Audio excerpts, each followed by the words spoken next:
साताऱ्यातील सोनगाव कचरा डेपोच्या बाजूला असणाऱ्या द्रोण आणि पत्रावळी बनवणाऱ्या कारखान्याला भीषण आग लागली आहे।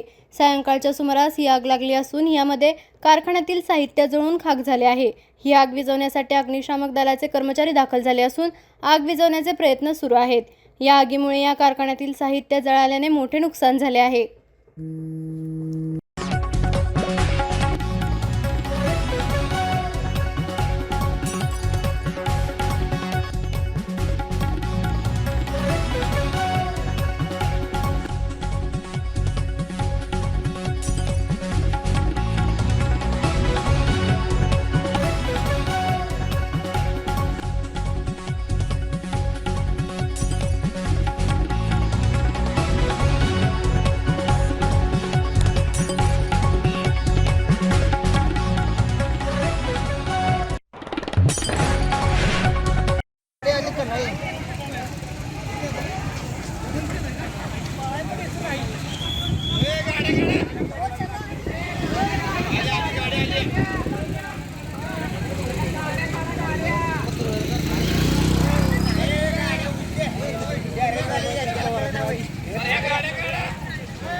आपल्या तालुक्यातील जिल्ह्यातील बातम्या सर्वप्रथम पाहण्यासाठी आजच सातारा न्यूजला YouTube चॅनलवर सबस्क्राइब करा, लाईक करा, शेअर करा आणि बेल आयकॉन प्रेस करायला विसरू नका।